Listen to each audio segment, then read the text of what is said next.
कांग्रेस ने मुस्लिमों को सिर्फ वोट बैंक समझा, विकास नहीं किया। पूर्व सांसद कनकमल कटारा। भारतीय जनता पार्टी द्वारा आयोजित वक्फ सुधार जन जागरण अभियान कार्यक्रम में पूर्व सांसद कनकमल कटारा ने कांग्रेस पर तीखा प्रहार करते हुए कहा कि कांग्रेस ने मुस्लिम समाज को केवल वोट बैंक के रूप में इस्तेमाल किया है और उनके विकास की दिशा में कोई ठोस कार्य नहीं किया। कटारा ने कहा कि वर्षों तक कांग्रेस को समर्थन देने के बावजूद मुस्लिम समाज आज अपने आप को ठगा हुआ महसूस कर रहा है। उन्होंने कहा कि प्रधानमंत्री नरेंद्र मोदी द्वारा लाया गया वक्फ संशोधन बिल मुस्लिम समाज विशेष रूप से गरीबों और महिलाओं के अधिकारों की रक्षा करता है। इसके माध्यम से शिक्षा, रोजगार और चिकित्सा जैसे क्षेत्रों में नए प्रावधान जोड़े गए हैं, जिससे मुस्लिम समाज के उत्थान का मार्ग प्रशस्त होगा। इस दौरान भाजपा जिलाध्यक्ष महावीर कृष्णावत, पूर्व जिलाध्यक्ष गोपाल कुमावत, अल्पसंख्यक मोर्चा जिलाध्यक्ष इरशाद खान, महामंत्री आरिफ खान, गजेंद्र चंडालिया, अमित जैन, ईश्वर चौधरी सहित प्रतापगढ़ के कई पदाधिकारी एवं कार्यकर्ता उपस्थित थे। कार्यक्रम में वक्ताओं ने वक्फ संपत्तियों के पारदर्शी प्रबंधन और समाज के वास्तविक हित में उपयोग पर भी बल दिया। इस दौरान आज डूंगरपुर में वक्फ जन जागरण अभियान कार्यक्रम के तहत क्या कहा पूर्व सांसद कनकमल कटारा ने, सुनिए। निरंतर इस देश को आगे बढ़ाने के लिए रात और दिन मेहनत कर रहे हैं और इसीलिए एक से एक बढ़कर नए नए कानून पास करते जा रहे हैं।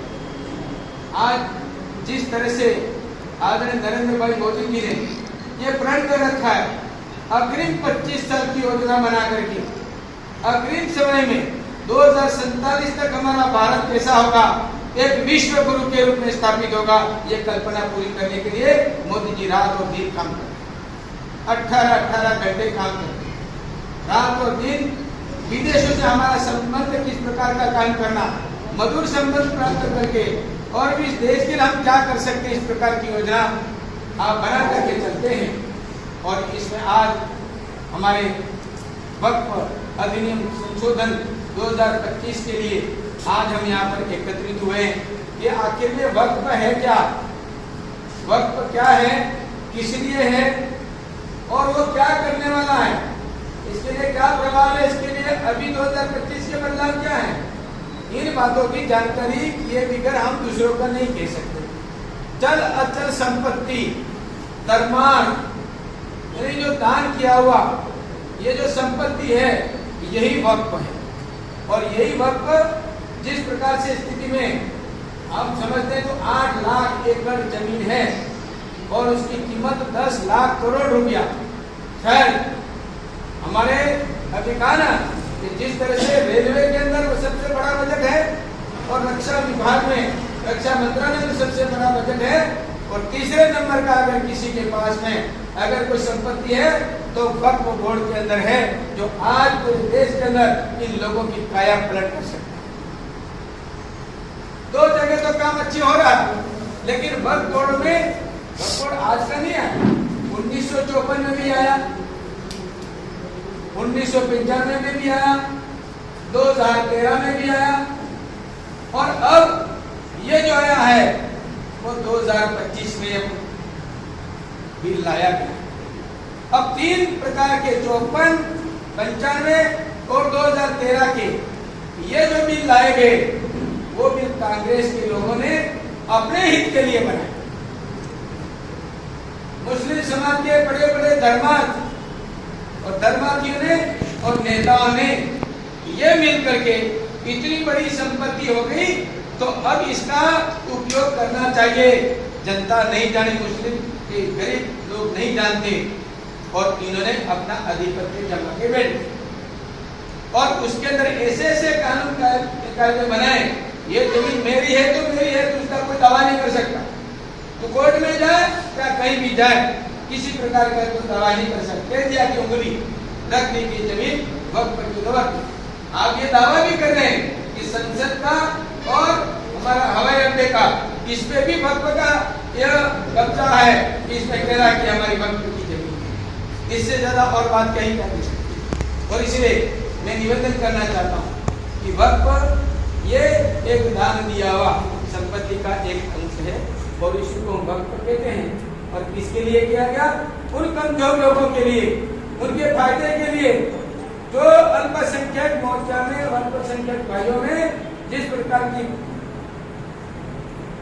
पाठशालाओं का निर्माण करना, चिकित्सालय का निर्माण करना, उनको लाभ देना, बड़े बड़े काम करना, बड़े बड़े विद्यालय खोलना और इन लोगों की सेवा करने के लिए पैसों का उपयोग होता है। लेकिन ये नहीं हुआ और उन्होंने लाखों करोड़ों अरबों रुपए की संपत्ति बड़े बड़े नेता लेकर के बैठ गई। अब ये बात भारतीय जनता पार्टी का समय आया, मोदी जी ने सोचा, अरे भाई मैं तो बहुत सारा काम कर रहा हूँ और हर वर्ग के लिए सबका साथ, सबका विकास, सबका प्रयास, सबका विश्वास, क्या ये जो मंत्र लेके काम कर रहा हूँ, लेकिन मैं देखता हूँ कि ये सभी अल्पसंख्यक के भाई जो है वो भी गरीब के गरीब को है। ये केवल पंचायत निकालने तक क्यों सीमित रह गए? ये कारखाने में काम करने तक सीमित क्यों रह गए? और ये जो लोग हैं बड़े अच्छे काम पढ़ लिख करके बड़े नौकर या अच्छे लोग आगे विभिन्न पदों पर क्यों नहीं जाते? ये जब साल आता है तो पता लगता है कि इनके पास में तो सबसे बड़ा धन तो इस समाज के पास है, तो वो उपयोग क्यों नहीं करते? तो इसलिए जांचा गया कि 1954 का है, उसमें क्या था कि इनका उसमें क्या बिंदु रखे थे, इन्होंने क्या क्या इसमें जोड़ा था और अपने स्वार्थ के लिए कौन सा जोड़ा था। 1995 के अंदर ये बातें रखी गई थी सर, कुल 40 ऐसे संशोधन रखे, लेकिन ये जो बात है उसमें इसके अध्यक्ष बहुत जोरदार आदमी है जो मेरे साथ में अभी पिछले समय में जगदम्बिका के पास जो सांसद थे और अभी भी जीत के आए, उसके अध्यक्ष, और वो ऐसे व्यक्ति रहे कि इनके लिए मुख्यमंत्री भी बन गए और एक दिन के लिए मुख्यमंत्री बन गए। और उसके बाद में जब ये बात आती है, जब भी बोलने की बात आती है ना, तो सबसे पहले पुलिस करके फिर अपना काम करते, वो अपना वचन देते, पूरी जानकारी। और इतनी अवस्था में भी पता लगा मोदी जी को कि वक्फ बोर्ड का चेयरमैन तो ये जो है इनको ही बनाना चाहिए। जगदम्बिका जी ने जिस प्रकार से अध्ययन करके पूरा खंगाना 1954 से लेकर 1995 से लेकर 2013 तक के ये जो संशोधन भी थे उनके बारे में अध्ययन किया, उसमें तो बहुत ही बड़ा गजब का कर रखा है। इन लोगों के लिए कुछ है ही नहीं। ये क्या है कि 2 लाख जो करोड़ रुपया वो खुद भी उसमें जमीनें दी खुद भी बेच दी। कर्नाटक में भी आप लोग 22,000 एकड़ जमीन भ्रष्टाचार की भेंट चढ़ गई। और किराया कितना, उदाहरण के लिए मैं देता हूँ, किसी का 1,000 होता हूँ तो जमा कितना होता था? 100 रुपये। इस प्रकार का भ्रष्टाचार था। किराया तो है अभी भी, मैंने सुना अभी किसी ने कहा कि डूंगरपुर में भी एक दुकान है जिसका किराया 20 रुपया अभी भी चल रहा है। तो ऐसे कारनामे इन नेताओं ने, धर्मार्थ के जो नेता थे वो और कांग्रेस पार्टी के बड़े नेता थे, इन्होंने ये सब काम किया और जिसके कारण से आज मुस्लिम वर्ग में किसी प्रकार की उन्नति नहीं हो रही है। आप आश्चर्य होगा, ये तो बात समझ लेती है ये हमारा वक्त क्या है और किसकी। सागवाड़ा लाइव न्यूज, जी हाँ, लेटेस्ट खबर पाने के लिए चैनल को सब्सक्राइब कीजिए, वीडियो को लाइक कीजिए और शेयर कीजिए। धन्यवाद।